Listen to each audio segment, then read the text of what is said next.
छत्रपती गांधी सेनेचे प्रभारी महाराष्ट्र राज्य त्याला विनंती करेन की आपण प्रबोधनाला सुरुवात करायची आहे आणि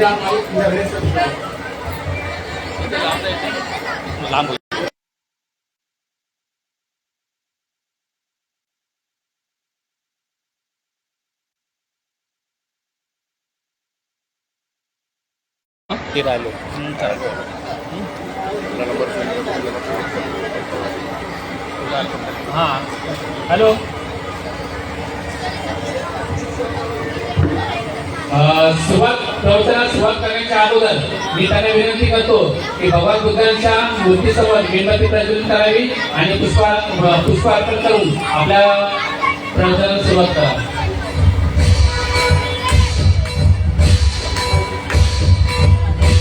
भगवान गौतम बुद्धांचा भगवान गौतम बुद्धांचा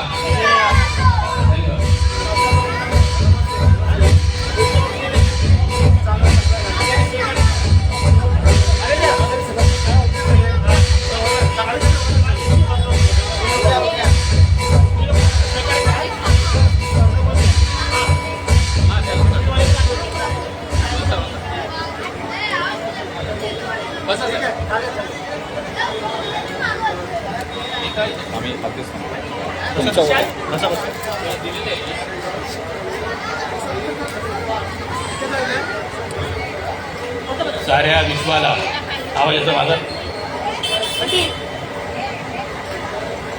आवाज येतो काय साऱ्या विश्वाला शांतीतून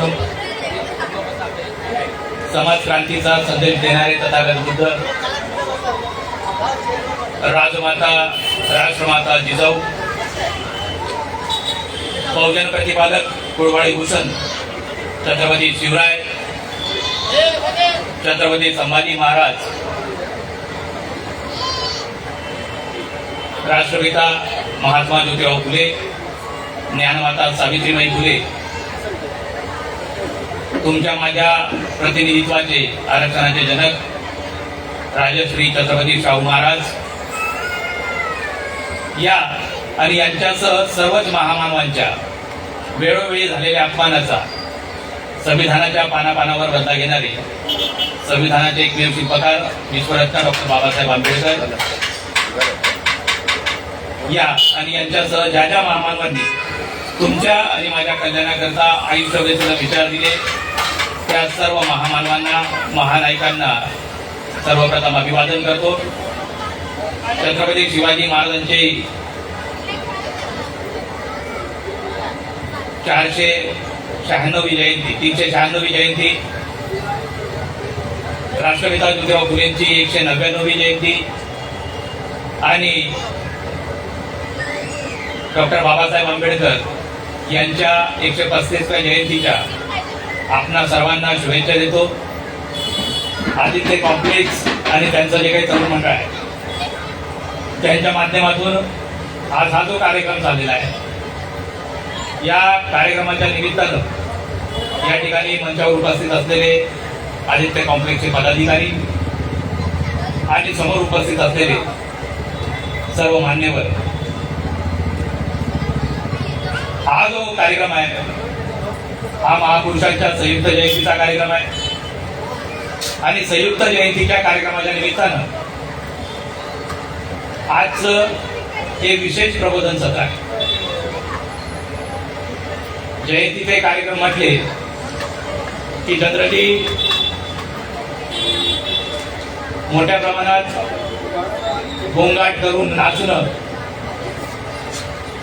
कव्वाली ऐकणं गाणे आणि ऑर्केस्ट्रा ऐकणं अशा पद्धतीची एक धारणा झालेल्या समाजात जयंतीच्या निमित्तानं प्रबोधनाचा कार्यक्रम घेण्याचं ठरवणारं जे काही मंडळ आहे त्या मंडळाचा तरुण मंडळाचा महिला मंडळाचा आणि आदित्य कॉम्प्लेक्सच्या सर्व कार्यकर्त्यांचा सर्वप्रथम मी आभारी आहे आणि त्यांचं अभिनंदन देखील करतो की त्यांना असं वाटलं की या जयंतीच्या कार्यक्रमाच्या निमित्तानं प्रबोधन व्हावं. हा जो कार्यक्रम या ठिकाणी होतोय हा महामानवांच्या संयुक्त जयंतीचा कार्यक्रम आहे आणि संयुक्त जयंतीचा कार्यक्रम असल्यामुळे छत्रपती शिवाजी महाराज असतील, राष्ट्रपिता ज्योतिराव फुले असतील किंवा महामानव डॉक्टर बाबासाहेब आंबेडकर असतील, या तिघ महापुरुषांवर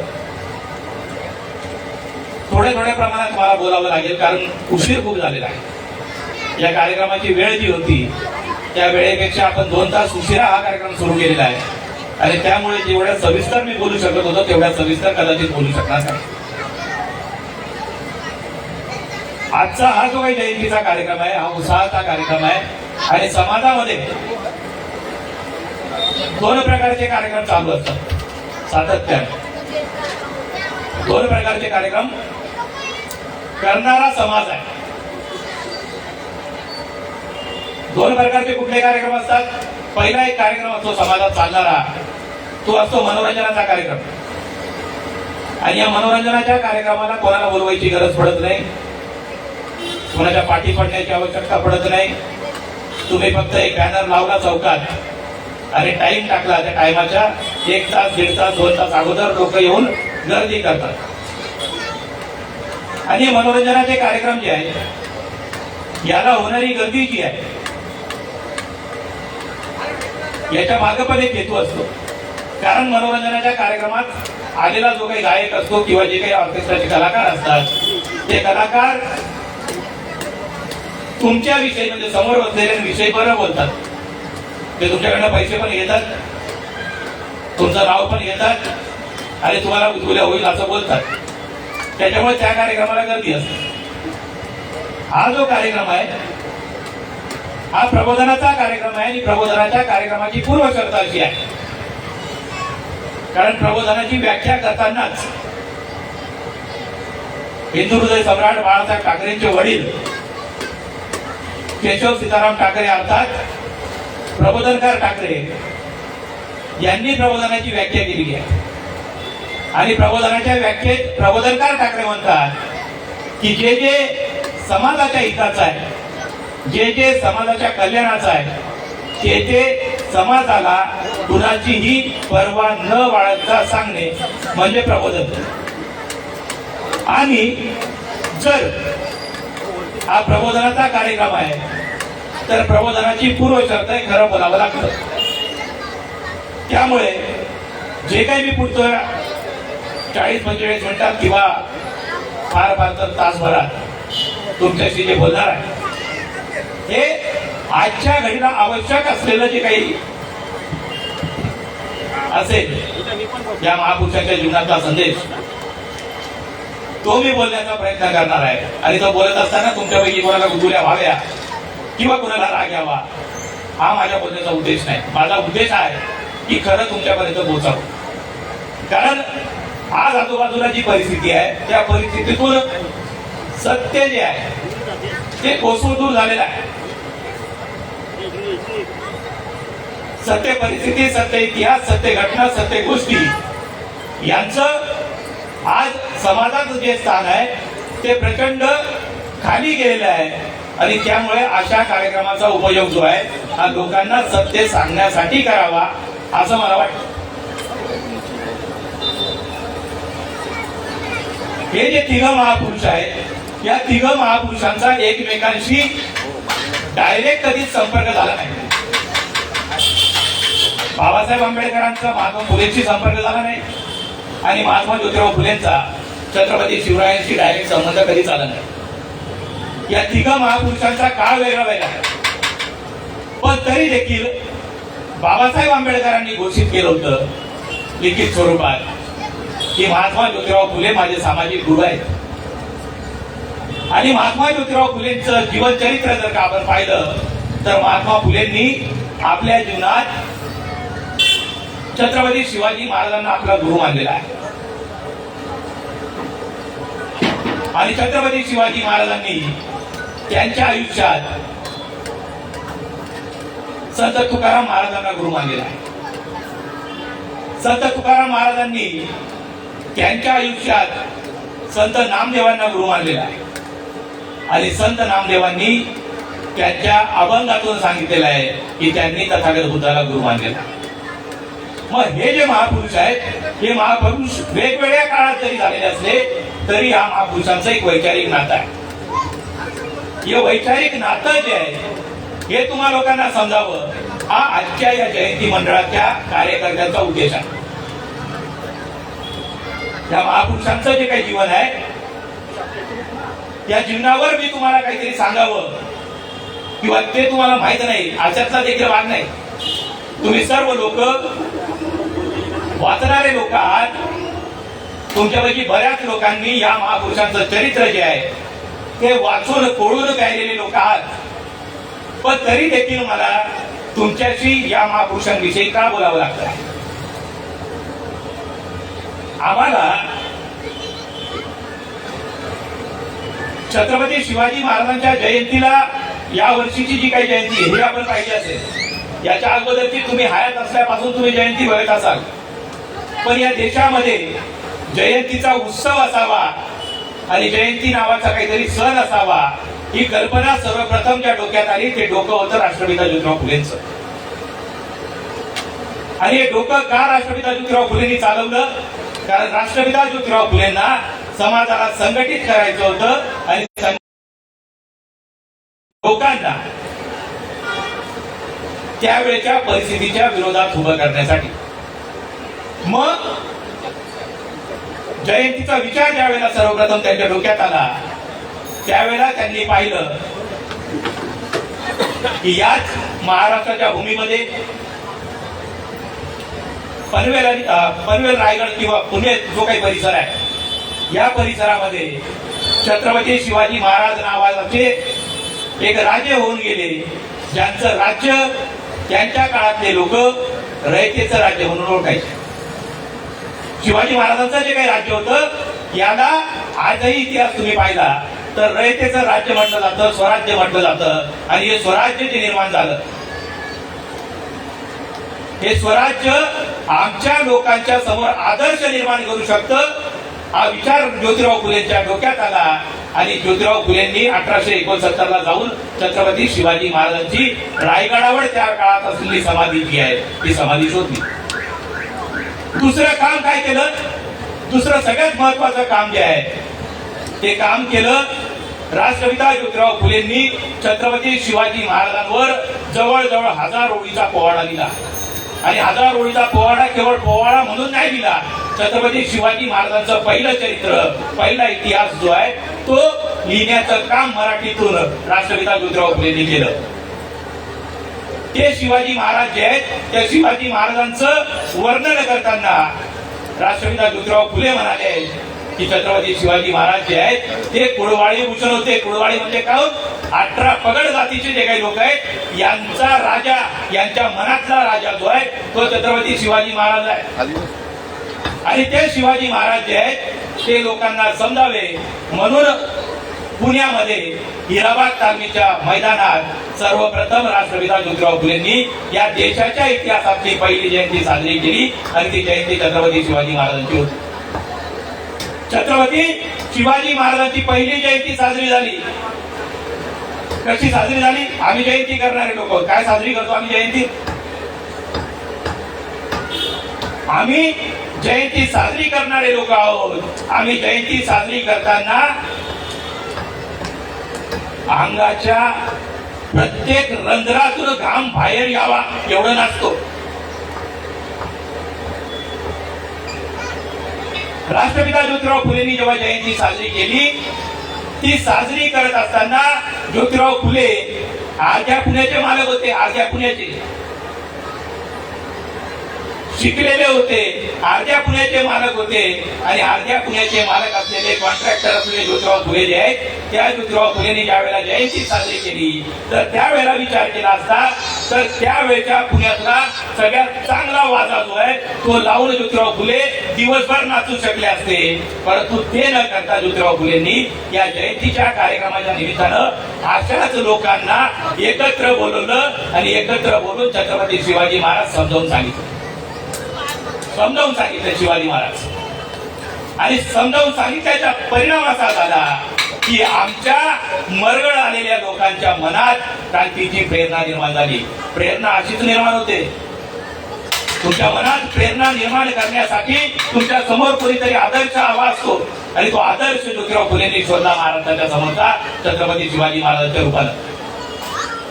हे शिवाजी महाराज आमच्यासाठी आदर्श का होते? कारण शिवाजी महाराजांनी त्यावेळेला ज्यावेळेला जिजाऊ शिवाजी महाराजांचं संगोपन करत होत्या, शिवाजी महाराजांना वाढवत होत्या, त्यावेळेला शिवाजी महाराजांचे वडील शहाजी राजे जे आहेत ते आदिलशाहीमध्ये मोठे सरदार होते आणि मोठ्या सरदाराचा पोरगा जो आहे तो त्याच्यापेक्षा मोठा सरदार व्हावा असं एखाद्या सामान्य स्त्रीला वाटलं असतं, एखाद्या सामान्य महिलेला वाटलं असतं. परंतु जिजाऊचा विचार वेगळा होता आणि जिजाऊनी वेगळा विचार करून सरदाराचा पोरगा सरदार होणार नाही, सरदाराचा पोरगा राजा झाला पाहिजे हा विचार केला आणि मग छत्रपती शिवाजी महाराजांना त्या पद्धतीनं घडवायला सुरुवात केली. वयाच्या 16व्या वर्षी छत्रपती शिवाजी महाराजांनी पहिला किल्ला जिंकून स्वतःचं राज्य जे आहे ते निर्माण करायची सुरुवात केली. स्वतःच्या राज्याला स्वराज्य म्हटलं आणि ते राज्य जे आहे 16व्या वर्षापासून त्याची तयारी सुरू केली. स्वतःचं राज्य निर्माण करण्याचा विचार केला. आज आम्ही लोक काय विचार करतोय? आज आम्ही लोक विचार करतोय की माझा पोरगा माझ्या नवऱ्याच्या जागेवरती झाडू खात्यामध्ये लागला पाहिजे. आमच्या माता जे ना आमच्या घरात शिवाजी का जन्माला नाही आला?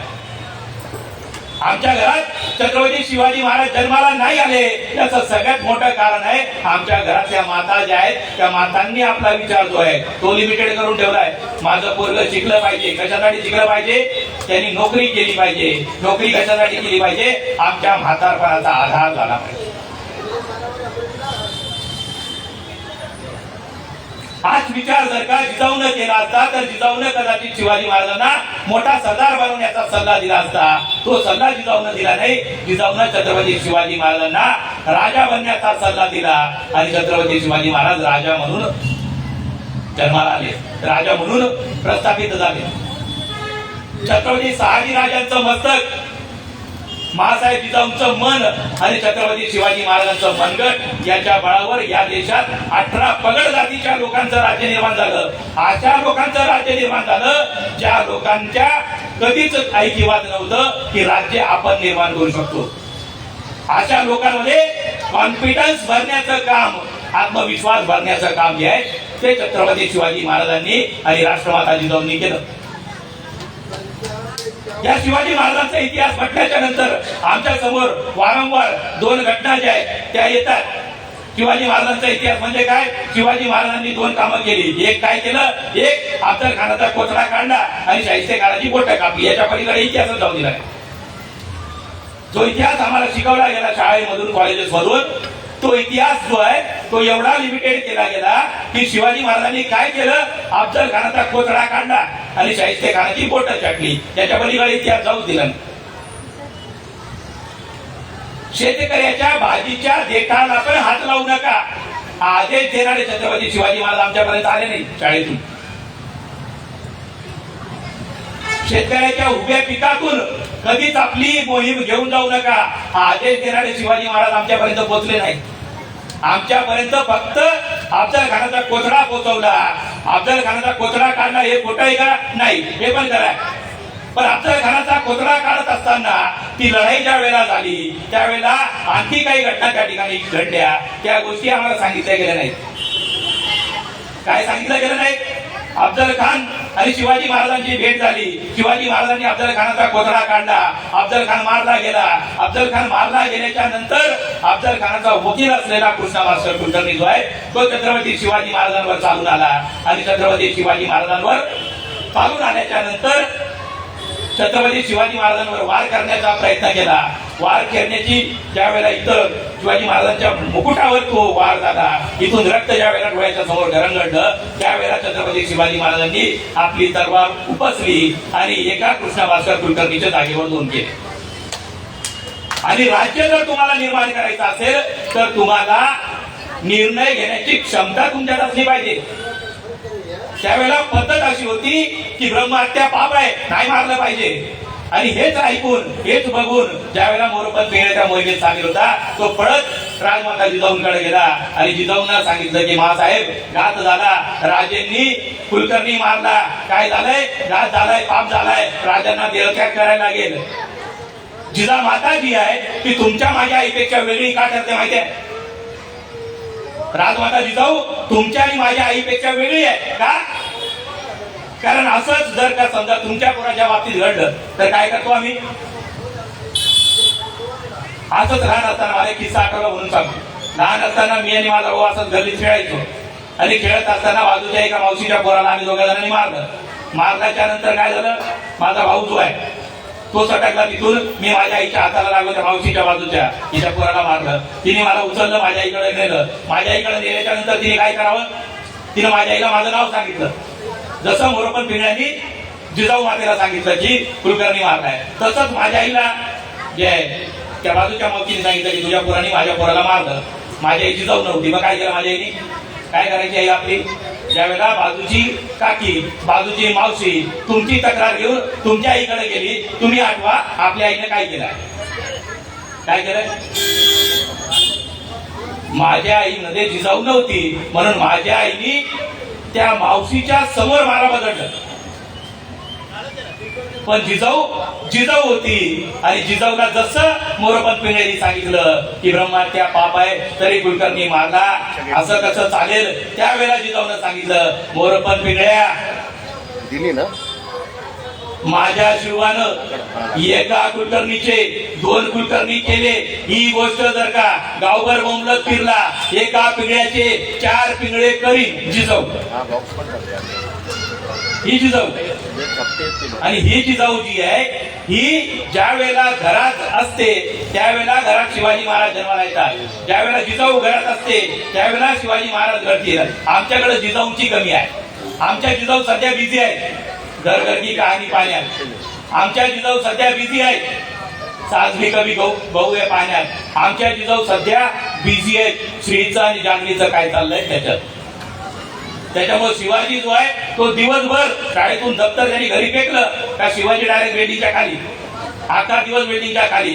आणि शहाजी राजे जेव्हा मोहिमेवरून घरी येतात संध्याकाळी ट्रेनचे धक्के खाऊन, मग शहाजी राजे शिवाजीला लांबून बघतात, शिवाजी बघतो, शिवाजी वरती जातो, पुस्तक काढतो, काहीच वाचता येत नाही, तसंच न वाचलेला शिवाजी 8वी पर्यंत शिकत जातो. ही परिस्थिती आहे आणि याला जिजाऊ जास्त जबाबदार आहे कारण जिजाऊ घरी आहे. शहाजी राजे विचारतो ट्रेनचे धक्के का तिकडे झाला. मग ही जी परिस्थिती आहे ही परिस्थिती आमच्यावरती आज आहे. त्या काळात अशी परिस्थिती नसताना राज्य निर्माण केलं गेलं. त्या राजाला राष्ट्रपिता ज्योतिराव फुलेंनी आदर्श मानला आणि तेच राष्ट्रपिता ज्योतिराव फुले जेव्हा शिवाजी महाराजांना आदर्श मानतात त्यावेळेला त्यांनी हातात घेतलेलं काम जे आहे ते देखील त्या काळातलं कठीण काम होतं. ज्योतिराव फुले ज्या वेळेला त्यांच्याच एका मित्राच्या लग्नाच्या वरातीत गेले, परांजपे नावाच्या, त्या परांजपेच्या वरातीत गेलेले ज्योतिराव फुले जे आहेत त्यांना ज्या वेळेला वरातीतून बाहेर काढलं, वरातीतून बाहेर काढल्याच्या नंतर ज्योतिराव फुलेंनी मनात विचार केला की मला चांगले कपडे घातले, मी अर्ध्या पुण्याचा मालक आहे, मी कॉन्ट्रॅक्टर आहे, मी शिकलेलो आहे, तरी देखील मला कॉलर पकडून बाहेर का काढलं. प्रचंड राग आला, मनात प्रचंड संताप झाला. जर विचार केला असता तर त्याच जागेवरती परांजपेच्या वरातीतले परांजपेतले 4 नातेवाईक जे आहेत ते जागेवर लोळू शकले असते, एवढी प्रचंड ताकद होती. लहुजी वाजता साडूच्या तालमीत जायचे ज्योतिराव फुले, एवढी ताकद होती. पण तो अँगर जो आहे तो कंट्रोल केला, राग कंट्रोल केला. घरी पोहोचले आणि घरी पोहोचल्याच्या नंतर काय केलं, घरी पोहोचल्याच्या नंतर झालेला प्रसंग आपल्या वडिलांना सांगितला आणि वडिलांना सांगितल्याच्या नंतर तुमच्या आणि माझ्या मुक्तीचा सिद्धांत त्या रात्रीत बनला. तो सिद्धांत काय होता, विद्येविना मती गेली, नीती गेली, गती गेली, म्हणून शूद्र कचले. आमची ह्या हालती आहे ती का झाली, कारण आम्हाला विद्या नाही आमच्याकडं. मग ज्योतिराव फुलेंनी ठरवलं की शिकवलं पाहिजे आणि शिकवताना पण ठरवलं मुलींना शिकवलं पाहिजे. काय ठरवलं, आधी मुलींना आधी शिकवलं पाहिजे. कारण ज्योतिराव फुलेंच्या मनात विचार होता जिजाऊ आधी घडली पाहिजे, आधी जिजाऊ घडली पाहिजे, म्हणून मुलींची शाळा काढली. आणि मुलींची शाळा काढल्याच्या नंतर ज्यावेळेला की शाळा भरवायला आली, त्या शाळेत अनेक विद्यार्थी यायला लागले, लोड शाळेचा यायला लागला. शाळेचा ज्या वेळेला लोड ज्योतिराव फुलेंवर आला त्यावेळेला ज्योतिराव फुलेंनी सावित्री माईला विनंती केली की सावित्री तुम्हाला या शाळेत मदत करशील का शिकवायला. सावित्री माईने उत्तर दिलं की मी तुमचं घर व्यवस्थित सांभाळेन, मी तुमचा संसार नेटका करीन, पण मला या कामात जायचं नाही. त्यावेळेला सावित्री माईंना समजवण्यासाठी दुसऱ्या दिवशी ज्योतिराव फुले जे सकाळी उठले, दोघ जण उठल्याच्या नंतर ज्या वेळेला नाश्ता वगैरे केला आणि सावित्री माईला ज्योतिराव फुले म्हणाले की एक काम कर सावित्री, आपण जरा फिरून येऊया. दोघ जण फिरायला गेले. फिरायला कुठे गेले? शेताच्या बांधावर ज्योतिराव फुले घेऊन गेले. शेताच्या बांधावर बसले आणि बांधावर बसल्याच्या नंतर सावित्री माईंना ज्योतिराव फुलेंनी एक प्रश्न विचारला, सावित्री मला सांग, समोर हे जे काही शेत आहेत, या शेतात जे काही कंस आहेत, या कंसात जे काही दाणे आहेत, या दाण्यातला कुठला दाणा श्रेष्ठ आहे? काय प्रश्न विचारला? सावित्री समोर हे जे काही शेत आहे, या शेतात जे काही कंस आहेत, या कंसात जे काही दाणे आहेत, या दाण्यातला कुठला दाणा श्रेष्ठ आहे? सावित्री माई म्हणाल्या नवरा माझा शिकलेला आहे, काहीतरी उगाच विचारतो. सावित्री माईने उत्तर दिलं मला नाही सांगता येत. काय म्हणाल्या? मला नाही सांगता येत बा. त्यावेळेला ज्योतिराव फुले सावित्री माईंना म्हणाले, सावित्री हे जे काही शेत आहे, या शेतात जे काही कंस आहेत, त्या कंसात जे काही दाणे आहेत, त्या दाण्यातला फक्त आणि फक्त तोच दाणा श्रेष्ठ आहे जो पुन्हा एकदा स्वतःला जमिनीत गाडून घेईल आणि त्याच्यापासून हजारो नवीन दाणे निर्माण होतील. त्या 2 दाण्यांनी स्वतःला जमिनीत गाडून घेतलं. त्याच्यानंतर एवढे दाणे इथं बसले लाईटाखाली. हे जे आहेत ना, याचं सहज नाही आलो आम्ही. आमच्यावरती हे चांगले कपडे चढवण्यासाठी सावित्री माईनं चांगल्या साडीवरती शेण झेललंय. आमच्या अंगावरती चांगले कपडे येण्यासाठी सावित्री माईनं स्वतःच्या अंगावर दगड झेलले. आमच्याकडे शिक्षण यावं याच्यासाठी सावित्री माईनं नको नको त्या लोकांच्या शिव्या खाल्ल्या. आज आम्ही काय करतोय? आज आम्ही आमच्या महापुरुषांचा हा जो काही इतिहास आहे त्याला समजून घेण्याचा प्रयत्न करत नाही. हा इतिहास आम्ही लोक समजून घ्यायला तयार नाही. आणि खास करून महिला ज्या आहेत त्यांनी हा इतिहास समजून घेतला पाहिजे. कारण तुम्ही जर ठरवलं तर या देशामध्ये एका वर्षाच्या आत व्यवस्था परिवर्तन होऊ शकते. एका वर्षाच्या आत. पण त्यासाठी तुमच्या मनाची तयारी पाहिजे आणि तुम्हाला इतिहास माहित पाहिजे. मग हे ज्योतिराव फुले जे आहेत त्यांनी आम्हाला शिक्षित केलं.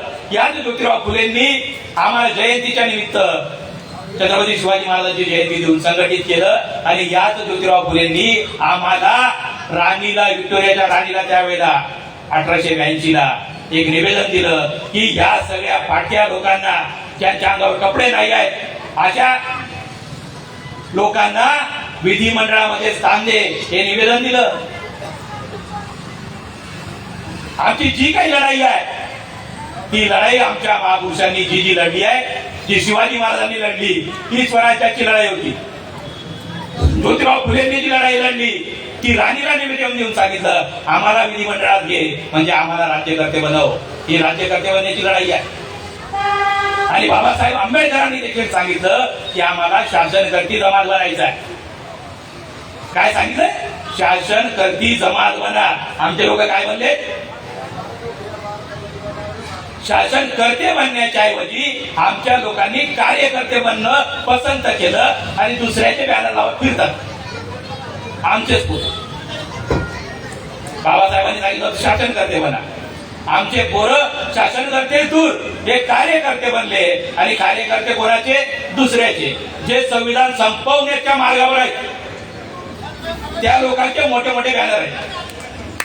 जेवढा जास्त संविधानाचा शत्रू तेवढा मोठा बॅनर आणि त्याच्या बॅनरच्या खाली छोटे फोटो आमच्या पोरांचे.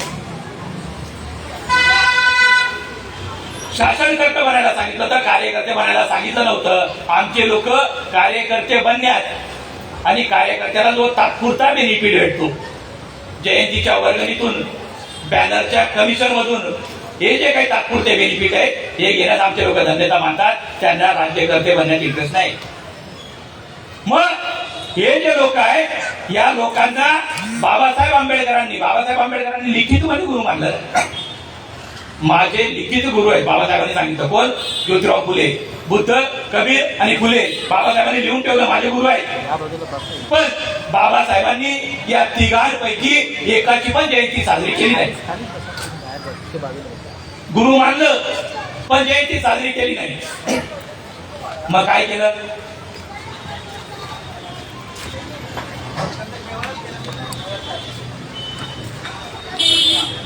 तिघांना गुरु मानलं पण जयंती साजरी केली नाही. मग काय केलं?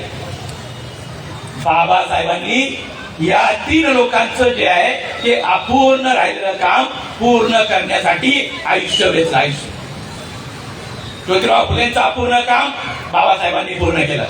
शिवाजी महाराजांचं अपूर्ण काम बाबासाहेबांनी पूर्ण केलं. तथागत बुद्धाला अपेक्षित भारत बाबासाहेबांनी निर्माण केला. हे काम जे आहे या कामासाठी 40 वर्ष घालवले आहे.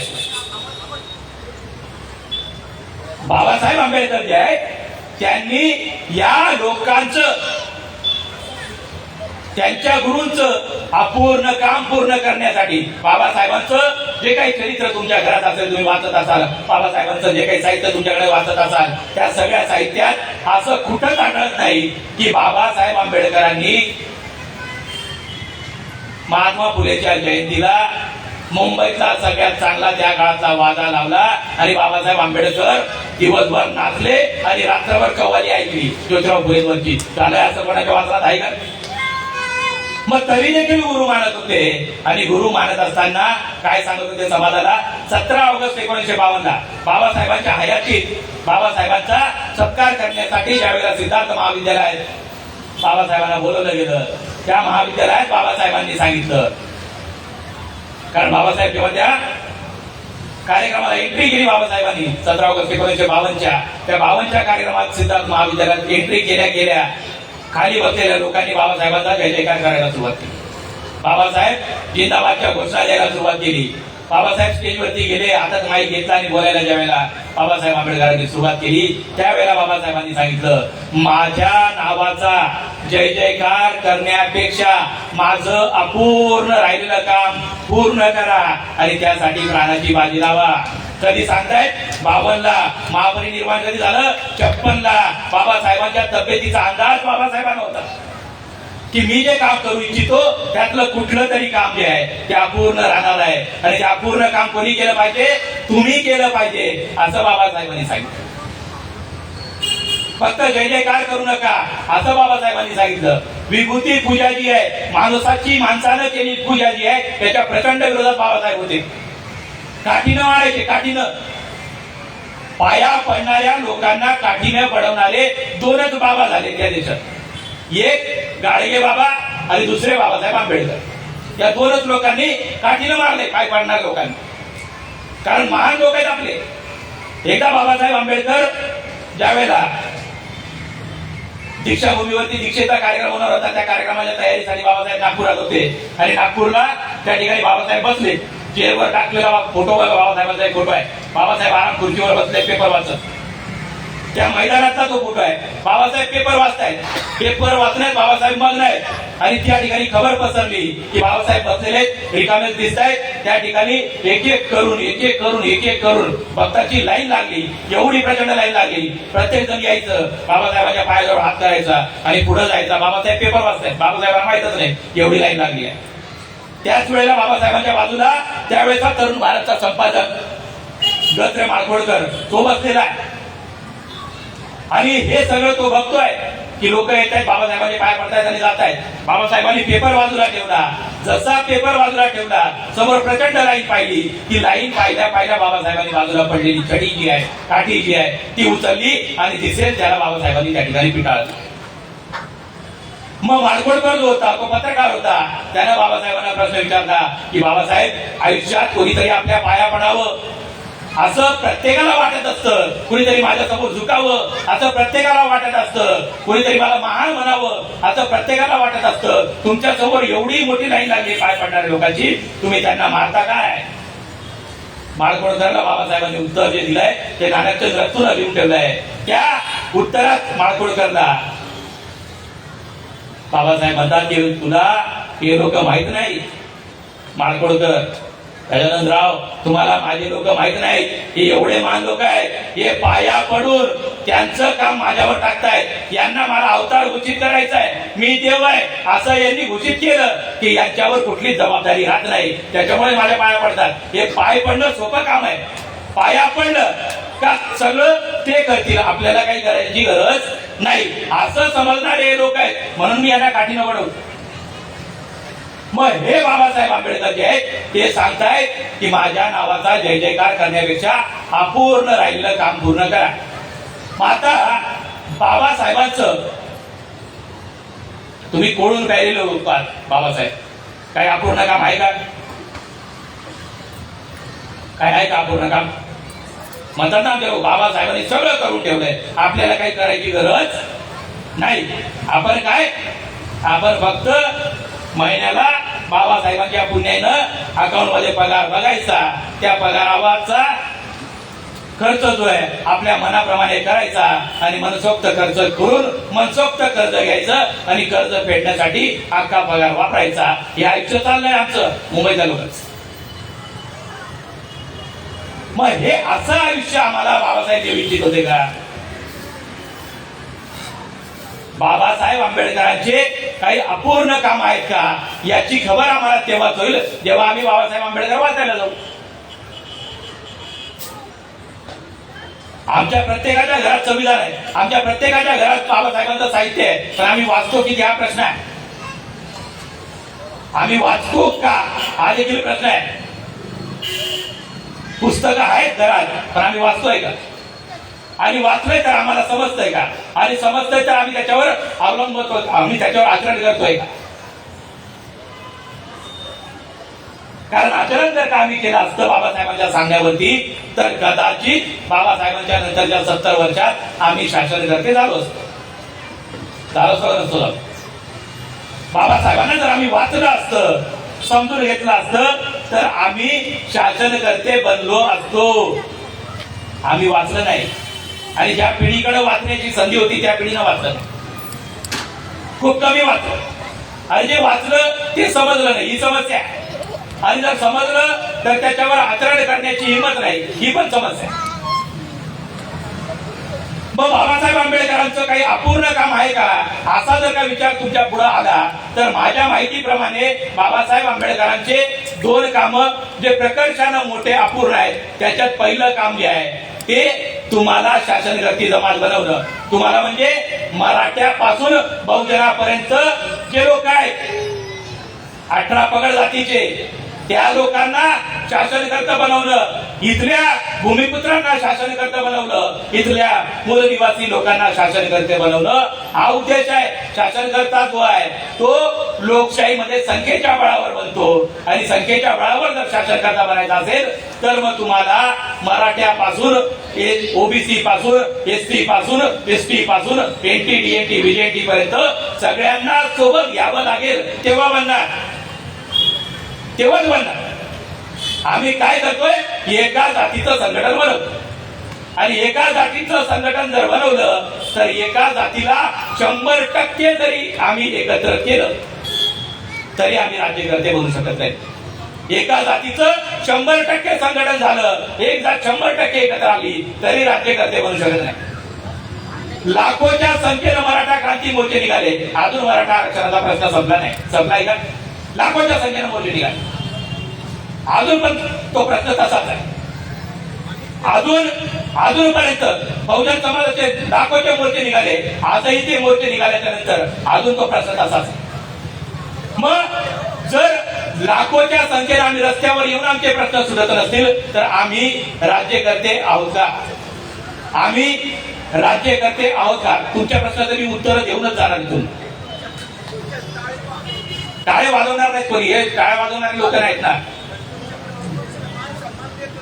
नाही, चांगली गोष्ट आहे. तुमचं स्वागत करतो मी, तुमचं स्वागत करतो, तुमचं स्वागत करतो मी. तुम्ही माझं बोलणं ऐकतंय म्हणून मी तुमच्याशी बोलतो. धन्यवाद, धन्यवाद. त्यासाठी तुमचं मनपूर्वक आभार. तर आम्ही लोक जे आहेत आम्ही फक्त पोझिशनवर आहोत. मराठा फक्त पोझिशन आहे. पॉवर मराठ्याकडे राहिली का? मराठ्याकडे पॉवर नाही. आमचे जे नेते आम्ही म्हणतो त्या नेत्यांकडे पॉवर आहे का? त्यांच्याकडे पोझिशन आहे. पोझिशन म्हणजे काय? त्याला लाल दिवा दिलाय, त्याला पीए दिलाय, त्याला बंगला दिलाय, त्याला सगळं दिलाय आणि त्याला असं वाटतं की हेच स्वातंत्र्य आहे. परंतु आमच्या लोकांकडं पोझिशन जी आहे ती फक्त दिलेली आहे, पॉवर नाही आहे. 70 वर्षात आमच्याकडे पॉवरच नाही. जर आमच्याकडे पॉवर असती तर आम्ही आमच्या हिताचे निर्णय घेऊ शकलो असतो. जर आमच्याकडे पॉवर असती तर आम्ही आमच्या हिताचे निर्णय घेऊ शकलो असतो. आमचा शेतकरी म्हणतोय, आम्ही त्याच्यासाठी काही करू शकत नाही. आमच्या हिताचा निर्णय घेऊ शकत नाही. आमच्या महिलांवर अत्याचार होत आहेत, आम्ही त्यांच्या हिताचा निर्णय घेऊ शकत नाही. आमच्या युवकांच्या आत्महत्या होत आहेत, आम्ही त्याच्यासाठी निर्णय घेऊ शकत नाही. आम्ही एकूणच आजच्या परिस्थितीमध्ये हेल्पलेस लोक आहोत. हेल्पलेस. आमची परिस्थिती जी आहे ती आमच्या पूर्वजांच्या काळापेक्षा बिकट आहे. आजची परिस्थिती आमच्या पूर्वजांच्या परिस्थितीपेक्षा बिकट परिस्थिती आहे. आमचे पूर्वज जे आहेत ते स्वाभिमानी होते आणि स्वाभिमानी असल्यामुळं त्यांनी वेळोवेळी या सर्व महापुरुषांच्या आंदोलनात सहभाग घेतला. त्यांचा स्वाभिमान जागृत होता. आज आमचा स्वाभिमान जो आहे तो मेलेला आहे. आमचा स्वाभिमान जो आहे तो संपलेला आहे आणि संपलेल्या स्वाभिमानामुळं आम्हाला आमचं भलं बुरं समजत नाही. आमचा स्वाभिमान संपल्यामुळं आम्हाला भलं बुरं समजत नाही. बाबासाहेब आंबेडकरांची इच्छा होती की स्वाभिमानी लोकांचं संघटन बनलं पाहिजे. स्वाभिमानी लोकांचं जे लोक स्वतःचं संघटन स्वतःच्या पैशाने चालवतील अशा स्वाभिमानी लोकांचं संघटन बनलं पाहिजे. बनलंय का? असं संघटन उभं राहिलं नाही. बाबासाहेबांची दुसरी इच्छा होती की आमच्या लोकांचा जो काही हक्क आणि अधिकार संविधानात लिहून दिलेला आहे त्या संविधानात लिहून दिलेला हक्क आणि अधिकार आमच्या लोकांपर्यंत पोहोचला पाहिजे. तुमच्यापर्यंत संविधानानं दिलेला हक्क आणि अधिकार पोहोचलाय का?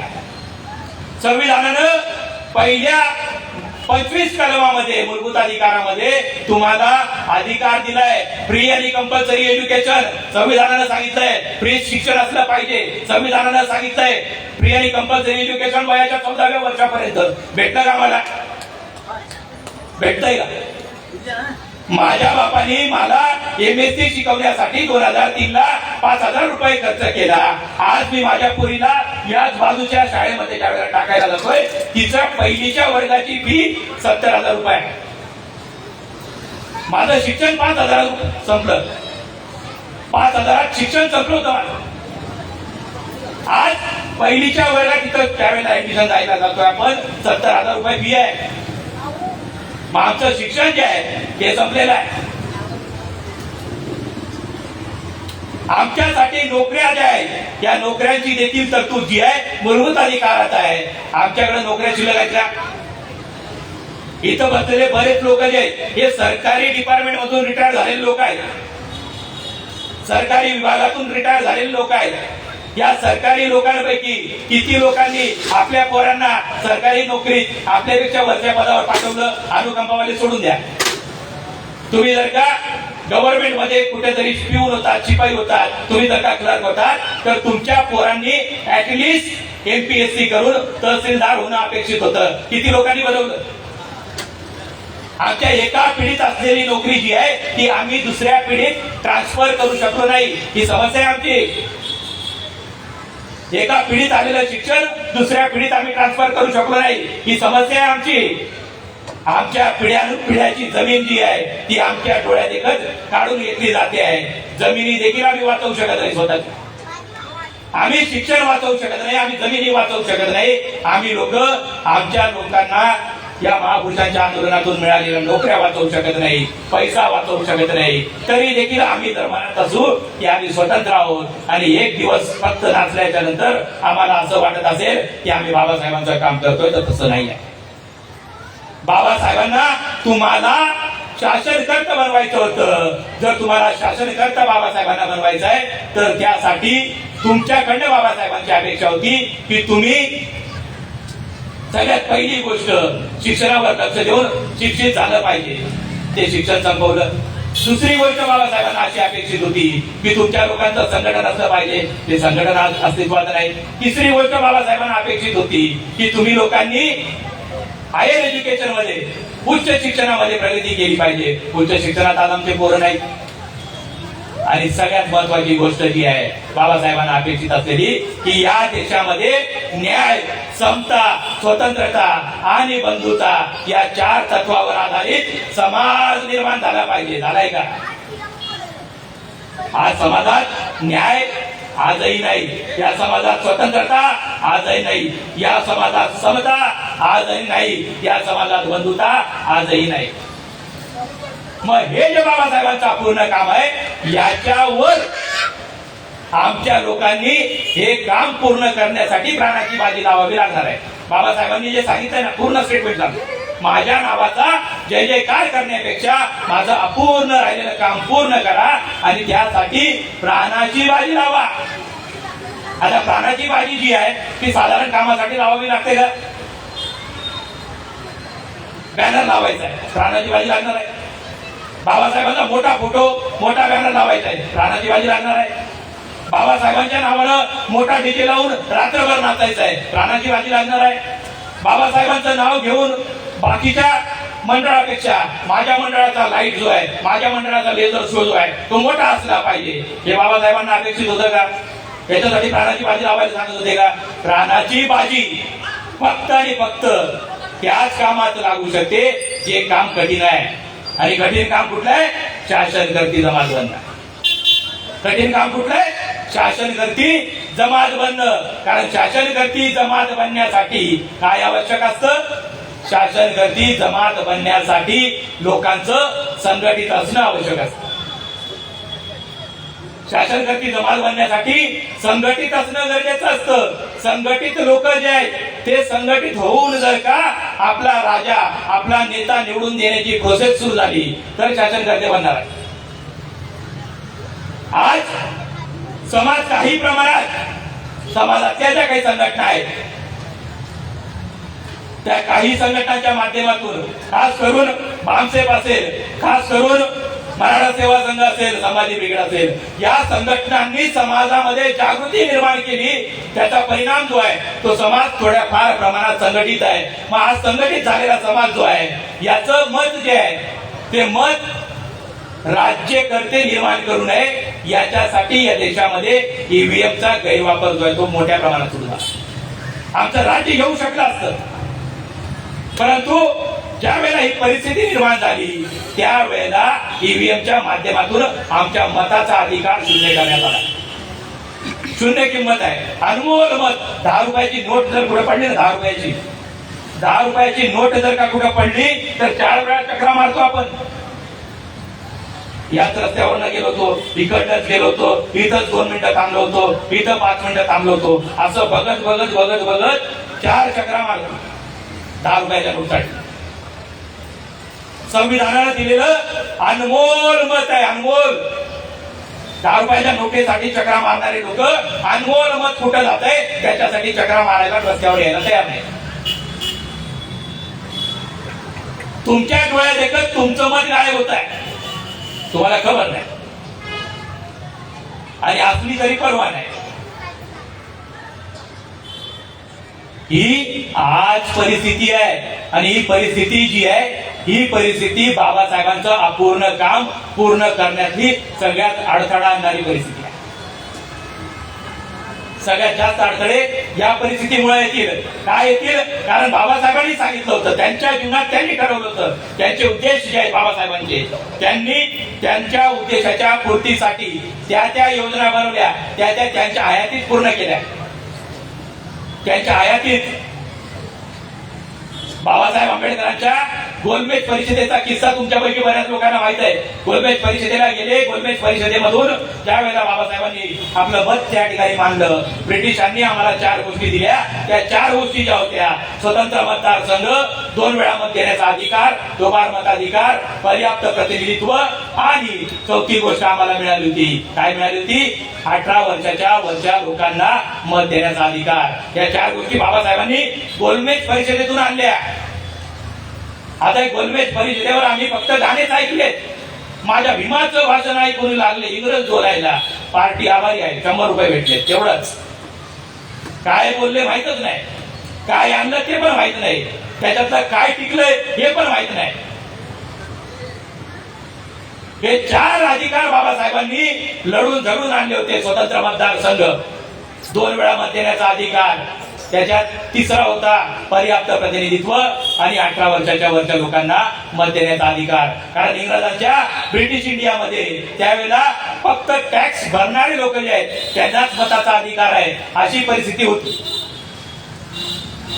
मत देण्याचा अधिकार कोणाला? जो टॅक्स भरेल त्याला. त्यावेळेला आमच्याकडे खाण्याचे वांदे होते, पिण्याचे वांदे होते, पाणी पिण्याचे.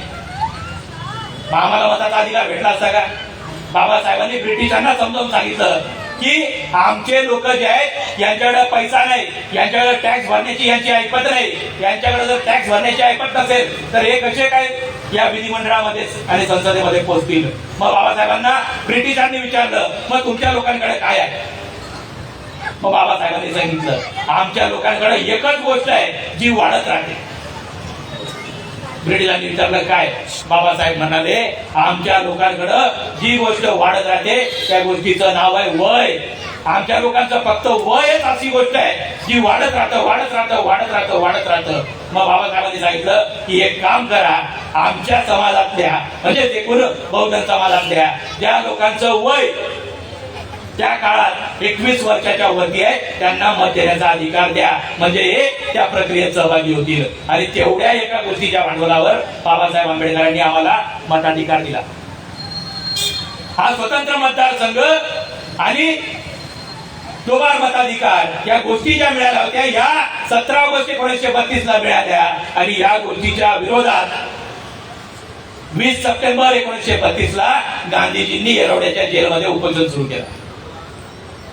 गांधीजींनी येरवड्याच्या जेलमध्ये उपोषण सुरू केलं आणि त्याचा परिणाम असा झाला 24 सप्टेंबरला पुणे करार झाला. पुणे करारात बाबासाहेबांवर असलेल्या प्रचंड दबावामुळे बाबासाहेबांना पुणे करारावर सही करावी लागली आणि 2 गोष्टी त्या बाबासाहेबांनी 4 आणल्या होत्या त्याच्यापैकी 2 गोष्टी गायब झाल्या. कुठल्या 2 गायब झाल्या? जी स्वतंत्र मतदारसंघाची गोष्ट होती ती गायब झाली, गांधीजींना खाऊन टाकली. दुसरी गोष्ट होती 2 वेळा मत देण्याचा अधिकार, तो देखील गांधीजीने खाऊन टाकला आणि स्वतंत्रच्या जागेवर संयुक्त मतदारसंघ आला. आता तुम्ही म्हणाले स्वतंत्र आणि संयुक्त काय चाललंय? स्वतंत्र मतदारसंघ म्हणजे ज्या भागामध्ये समजा आदित्य कॉम्प्लेक्स आहे, या आदित्य कॉम्प्लेक्स मध्ये जर का शेड्यूल कास्टच्या लोकांची संख्या जास्त असेल किंवा हा जो आपला वार्ड आहे, हा जो सेक्टर आहे, या सेक्टरमध्ये वार्ड डिसाईड करताना जर का या सेक्टरमध्ये शेड्यूल कास्टच्या लोकांची संख्या जास्त आहे तर या वार्डाला स्वतंत्र मतदारसंघ कधी म्हणता येईल? तेव्हा म्हणता येईल जेव्हा बाबासाहेबांची आयडिया काय होती बघा, स्वतंत्र मतदारसंघ म्हणजे शेड्यूल कास्टच्या लोकांची संख्या जास्त, सगळे उभे राहणारे उमेदवार जे आहेत ते शेड्यूल कास्टचे असतील. शेड्यूल कास्टचे 4 लोक एकमेकांच्या विरोधात उभे आहेत. आनंद पवार, सावंत आणि जाधव हे 3 लोक जे आहेत हे आणि धोत्रे हे 4 लोक उभे आहेत एकमेकांच्या विरोधात. 4ही लोक त्याच समाजातून येणारे आहेत. आणि मग पुढचं जे बाबासाहेबांनी प्लॅनिंग केलं होतं की या 4 लोकांना मत देणारे जे काही लोक आहेत ते देखील फक्त आणि फक्त त्यांच्याच जातीतले असतील. मग त्या समाजाला माहित होतं की या 4 लोकांपैकी जास्त इमानदार कोण आहे ते त्यांना माहित आहे समाजाला. जर समाजाने ठरवलं असतं की हे 4 इमानदार आहेत, या 4 पैकी जास्त इमानदार कोण आहे त्याला समाजाने निवडून दिलं असतं स्वतंत्र मतदारसंघात. पण गांधीजीने काय केलं? स्वतंत्र खाल्लं, आमच्या वाट्याला काय आलं? संयुक्त. मग संयुक्त झाल्यामुळे काय झालं माहितीये? हेच 4 जण उभे आहेत पण मतदारसंघ संयुक्त आहे. मग या 4 जणांना फक्त आपल्या समाजाच्या मतावर डिपेंड आहे.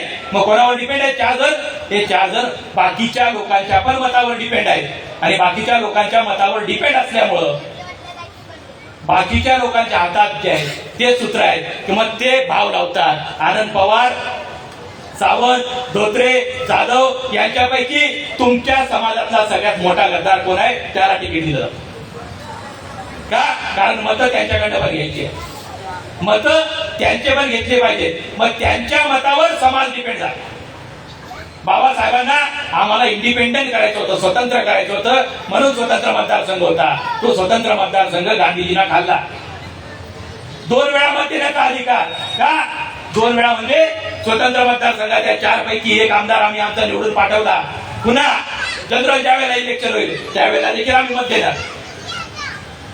2 वेळा मत देण्याचा अधिकार काय होता?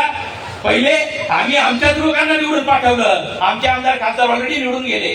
मग आमच्याकडे काय आहे? आमच्याकडे पुन्हा आमच्याकडं ज्यावेळेला जनरल इलेक्शन असेल इतर लोक उभे राहतील त्यांना देखील मत देण्याचा आम्हाला अधिकार. मग ते आमच्याकडे हात जोडून आले असते, हात जोडून आमच्याकडे आले असते आणि आम्हाला सांगितलं असतं की तुमचं अनमोल मत मला द्या.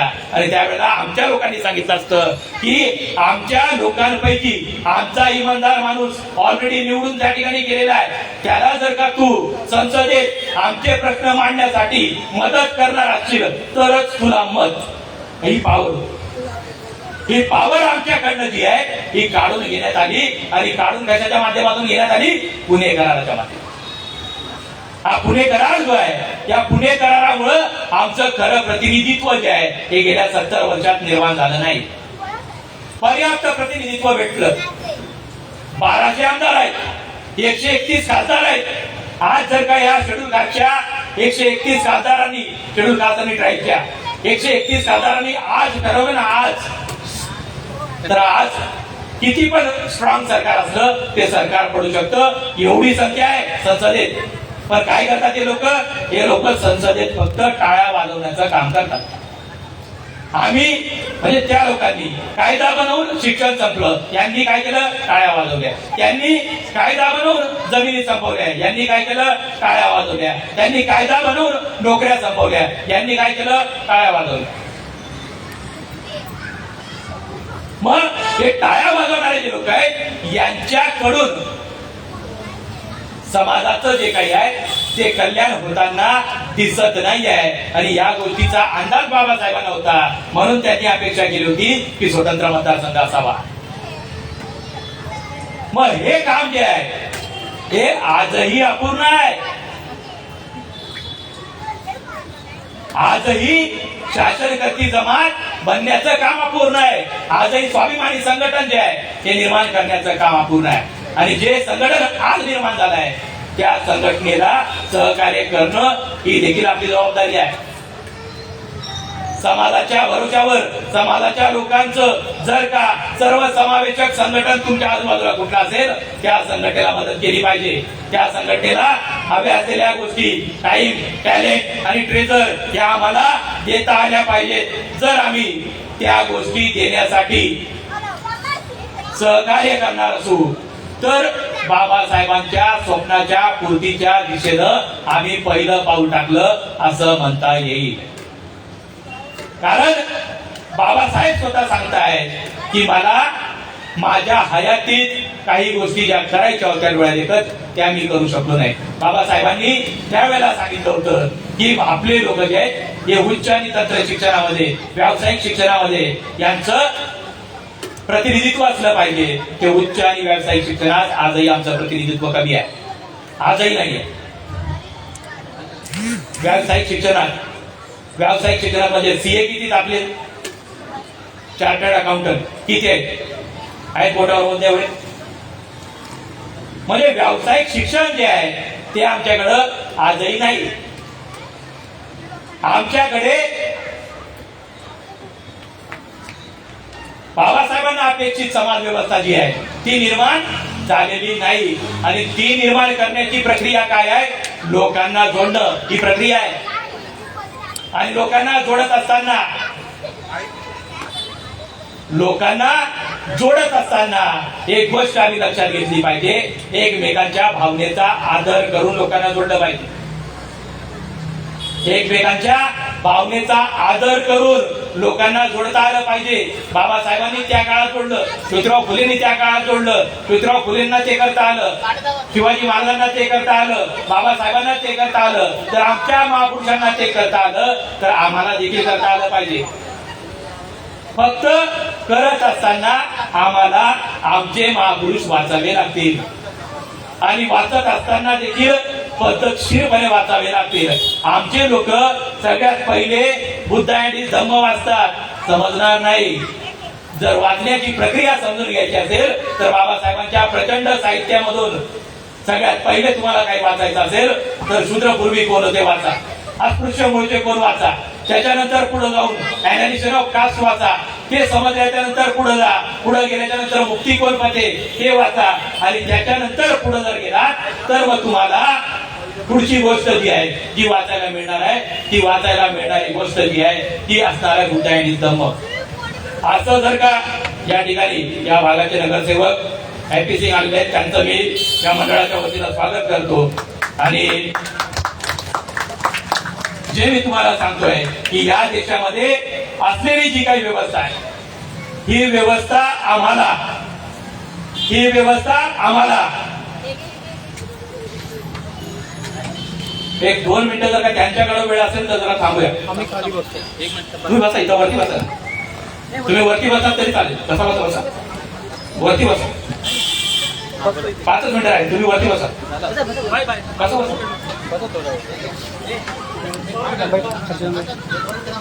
आम्हाला आमच्या लोकांना बाबासाहेबांचं, ज्योतिराव फुलेंचं आणि छत्रपती शिवाजी महाराजांचं रयतेचं राज्य निर्माण करण्याची जी काही अपूर्ण राहिलेली गोष्ट आहे ती पूर्ण करण्यासाठी काम करावं लागेल. ते करण्यात जर का आम्ही यशस्वी झालो आणि ते करण्यासाठी बाबासाहेबांनी सांगितलंय की आमची चळवळ ही स्वाभिमानीच असली पाहिजे. स्वाभिमानी म्हणजे काय? आमची चळवळ आमच्यावर डिपेंड असली पाहिजे. तर आमची चळवळ आमच्यावर डिपेंड असेल तर आम्ही खऱ्या अर्थानं स्वाभिमानी आहोत असं म्हणता येऊ शकतं. ते करताना बाबासाहेबांच्या मार्गाने जर आम्ही गेलो तर आणि तरच या देशात बाबासाहेबांच्या विचाराचं, महात्मा ज्योतिराव फुलेंच्या विचाराचं आणि शिवाजी महाराजांच्या विचाराचं राज्य निर्माण होईल. जर आम्ही ठरवलं की आम्ही फक्त कार्यकर्तेच बनणार, शासनकर्ते बनणार नाही, तर आम्ही कधीच शासनकर्ते बनू शकत नाही. शासनकर्ते बनायला सांगितलंय, शासनकर्ते बना, शासनकर्ते बनायचं ठरवा. तुम्ही जर का शासनकर्ते बनलात तर तुमच्या बाबाचं स्वप्न पूर्ण होईल. आणि पोरांची पहिली जबाबदारी आहे बाबाचं स्वप्न पूर्ण करणं. बाबाचं स्वप्न पूर्ण करण्यासाठी या जयंतीच्या निमित्तानं तुम्ही कटिबद्ध व्हाल आणि स्वाभिमानी पद्धतीनं हे आंदोलन चालवाल अशी तुमच्याकडनं अपेक्षा व्यक्त करतो. संयोजकांनी मला या ठिकाणी बोलण्याची संधी दिली. संयोजकांचे आभार, धन्यवाद. जय जिजाऊ, जय शिवराय, जय भीम, जय भारत.